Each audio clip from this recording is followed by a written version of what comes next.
ଚାମି କହିଲା ରାମୀକୁ, ହାଲୋ ଚାମି, ଏତେ ଦିନ ହେଲାଣି ଉପାସରେ ଅଛୁ, ନା ଖାଦ୍ୟ ମିଳୁଛି ନା କେହି ଲୋକ ମିଳୁଛନ୍ତି, କ'ଣ କରିବା କହ? ଏତେ ଦିନ ହେଲାଣି କୌଣସି ଲୋକ ଘରୁ ବାହାରୁନାହାନ୍ତି ଆମରି ଭୟରେ। ଏମିତି ହେଲେ ଆମ ଦିନ ରାତି କେମିତି ଚଳିବା?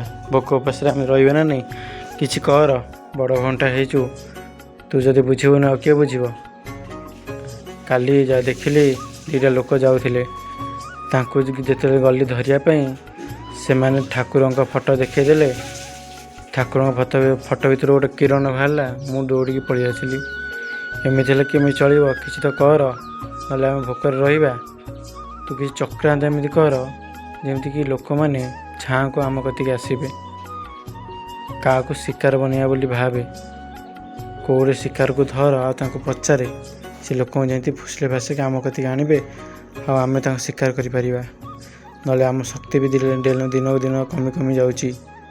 କିଛି ତ କର, ନହେଲେ ଆମେ ଭୋକରେ ସତରେ ବେହୋସ ହେଇଯିବା। ତା କଥା ଶୁଣି ରାମୀ କହିଲା, ହଁ ରେ, ତୁ ଠିକ୍ କହିଛୁ।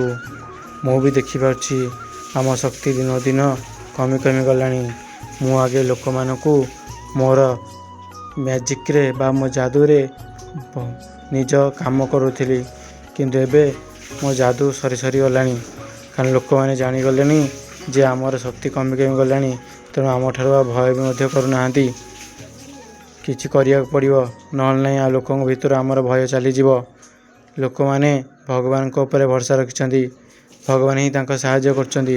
ତେଣୁ ଆମକୁ ଏମିତି କିଛି କରିବାକୁ ପଡ଼ିବ ଯେଉଁଠିକି ଭଗବାନଙ୍କ ଶକ୍ତି ବି ପହଞ୍ଚି ପାରିବ ନାହିଁ ଓ ଲୋକମାନଙ୍କୁ ଆମେ ଶିକାର କରିପାରିବା।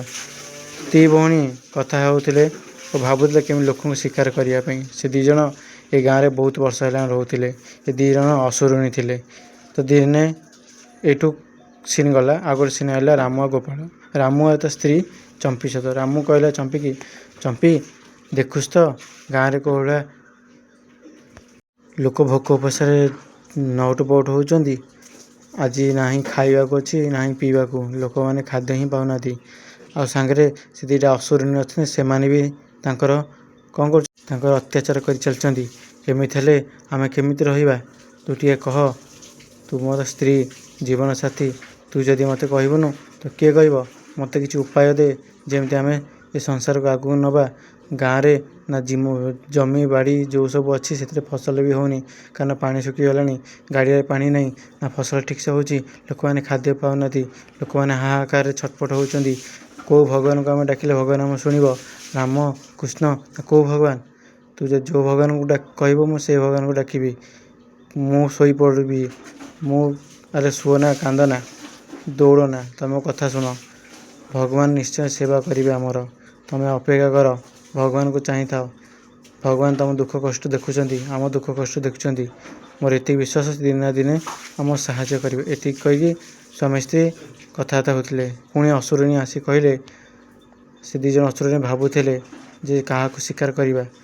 ତାଙ୍କୁ ଖବର ମିଳିଗଲା ଯେ ଗାଁ ମୁଣ୍ଡରେ ଗୋଟେ ଘର ଅଛି। ସେ ଘରେ ଚାମୁଣ୍ଡୀ କହିଲା, ଆରେ ସେ ଘରେ ଦୁଇଟା ଲୋକ ଅଛନ୍ତି। ସେ ଦୁଇଟା ସ୍ୱାମୀ ଓ ସ୍ତ୍ରୀ, ସେ ଦୁଇ ଜଣ ଭୋକ ଉପାସରେ ଛଟପଟ ହେଉଛନ୍ତି। ତାଙ୍କୁ ଯଦି ଆମେ କୌଣସି କାମ କରିବା, ସେ ଆମ କାମ କରିଦେବେ। ଆଉ ତାଙ୍କୁ ଯଦି ଆମେ କୌଣସି କାମ କରିବା, ସେ ଆମ କାମ କରିଦେବେ। କାମ କରିକି ଆଉ ସିଏ ଆମ ପାଇଁ ଡେଲି ଗୋଟେ ଗୋଟେ ଶିକାର ଆଣିବେ, ନହେଲେ ଆମେ ସେ ଦୁଇ ଜଣଙ୍କୁ ମାରିଦେବା। ଆରେ ମୋ କଥା ଶୁଣିପାରୁଛୁ ତ? ଆମେ କେମିତି ଗୋଟେ ଚକ୍ରାନ୍ତ କରି ସ୍ୱାମୀ ସ୍ତ୍ରୀଙ୍କୁ ଆମ ପାଖକୁ ଆଣିଲେ ସେ ସ୍ୱାମୀ ସ୍ତ୍ରୀ ଆମ କଥା ମାନିବେ ଓ ଆମ ପାଇଁ ଶିକାର ଯୋଗାଡ଼ କରିବେ। ଶିକାର ଯୋଗାଡ଼ କରିସାରିଲା ପରେ ଆମ ଶକ୍ତି ପୁନଃ ଫେରି ଆସିବ। ଆମେ ପୁଣି ଆର ଥର ଭଳିଆ ଶକ୍ତିଶାଳୀ ହୋଇପାରିବା ଓ ଏଇ ଗାଁରେ କ'ଣ, ଏଇ ଦୁନିଆରେ ଆମେ ରାଜ କରିବା। ହା ହା ହା ହା। ଠିକ୍ କହିଛ, ବୁଝିପାରିଲୁ? ମୋ ମୁଣ୍ଡ କିଛି ପଶିଲା? ତୁ ଯାଇକି ସ୍ୱାମୀ ଆଉ ସ୍ତ୍ରୀ ସହିତ କଥା ହେଇକି ମୋତେ ଆସି କହିବୁ। ତାଙ୍କୁ ଗୋଟେ ଫଳ ଦେବି ତତେ, ସେ ଫଳଟା ନେଇକି ତାଙ୍କୁ ଖୋଇଦେବୁ। ସେ ଫଳ ସେ ଖାଇଲା ପରେ ତୋ କଥା ସବୁ ମାନିବେ। ତ ସେ ସେମିତି କଲା ରାମୁ। ଚମି କ'ଣ କଲା, ସେ ରାମକୁ ନେଇ ସେ ଫଳ ଖୋଇଦେଲା।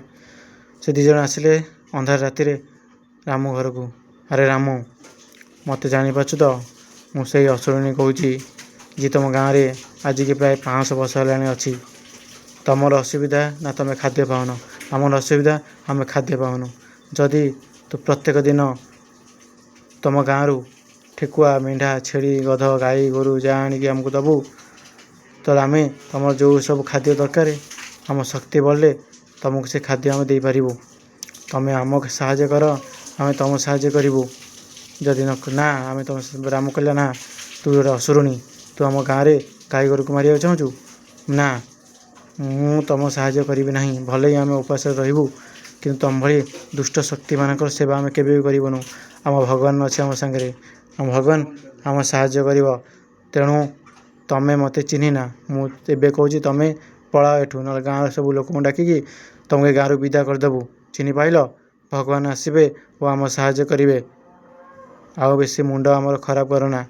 ମୁଁ 10 ଘଣ୍ଟା ଭିତରେ ଏଠୁ ପଳାଅ। କେବେ ବି ଯେମିତି ମୋ ଘରକୁ ଆଉ ନ ଆସି ଫେରାଅ, ନହେଲେ ଭଗବାନଙ୍କୁ ଡାକିକି ଦଣ୍ଡ ଦିଆହେବ। ଏଇଠି ଗପଟା ଶେଷ ହେଲା। ରାମ ଆଉ ତା ସ୍ତ୍ରୀ ଖୁସିରେ ରହିଲେ।